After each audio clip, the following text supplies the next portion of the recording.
Hello, good evening. The Home Secretary has spoken of deep concern after death threats were sent to teenagers who damaged a copy of the Quran. 4 pupils were suspended from Kettlethorpe High School in Wakefield last week after a copy of the Islamic text was torn and pages were marked.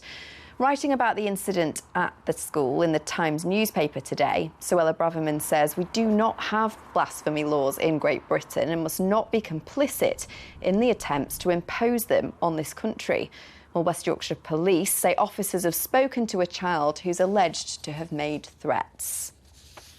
Next, a murder investigation is still underway in Leeds today after Peter Wass was stabbed on Hamilton Avenue on Thursday afternoon.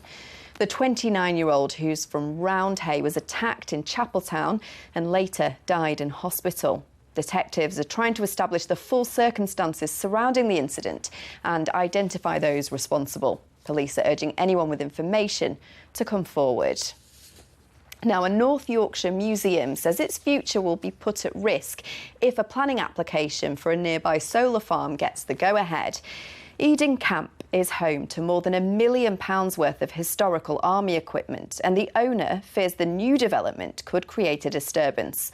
Harmony Energy say they're engaging with Eden Camp to address their concerns. Here's Michelle with more details. Preserving the past. Eden Camp is a military museum in North Yorkshire. The former World War II prisoner of war camp gets around 130,000 visitors every year. Now the owner believes its future is under threat. A renewable energy company has submitted plans to build a 130-acre solar farm in the neighbouring fields, and he fears the noise and fire hazard pose a risk to the business. So we're absolutely terrified. This is certainly the biggest threat to Eden Camp ever. Our major concerns are both the fire risk and hazard and the noise and the sound element. I mean, the decibels that they're talking about, these plants, they're between 73 and 96 decibels, and that's 24 hours a day, 7 days a week for the next 40 years. Today, residents living nearby were invited to the camp and told about the proposals. Ladies and gentlemen, if I could just have your attention, please. They walked around the fields where Harmony Energy hoped to build the solar farm and met one of the local farmers affected by the plans. We're not against renewables, but they have to be sited in the right place, not taking out good agricultural land. And many local residents shared his concerns. We're objecting to it, obviously, because farming land is what we need, really. It's going to be a nightmare living there. The noise will be disruptive to my life. In a recent statement, Harmony Energy has said the new unitary authority will determine the scheme in due course.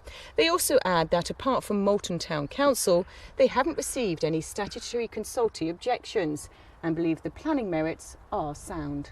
Harmony Energy say they'll continue to engage with Eden Camp to try and allay their fears and provide greater peace of mind. The planning application is due to be heard later this year. Michelle Irons, BBC Look North.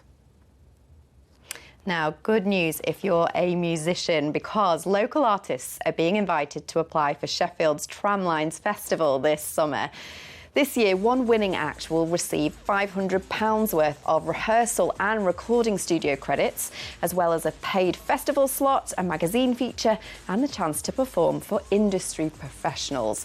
If this is up your street, then you can apply now on the Tramlines website. Right then, it's time to get that weather forecast now. Here's Keely. Hello there, good evening. A lot of cloud out there through this evening and overnight, perhaps a little dampness in places too. But all of that cloud cover means, like last night, temperatures won't drop too low, probably down to around 1 or 2 degrees. So a chilly day to come tomorrow with a lot of cloud, and the cloud will be thick enough to squeeze out a little bit of light rain or drizzle, perhaps the odd snow flurry to the tops of the hills, and it will feel chilly with temperatures at around 6 or 7 degrees. A cold front sinks southwards on Monday with some rain and perhaps some hill snow too, and it does look colder next week with warnings for ice and also snow showers as well. A hard frost into Tuesday and then some snow showers, most frequent along the coast. Thanks, Keely. There will be more details on that snow next week in tomorrow's bulletin, which is at 10 to 6. From us, though, that's all. Bye-bye.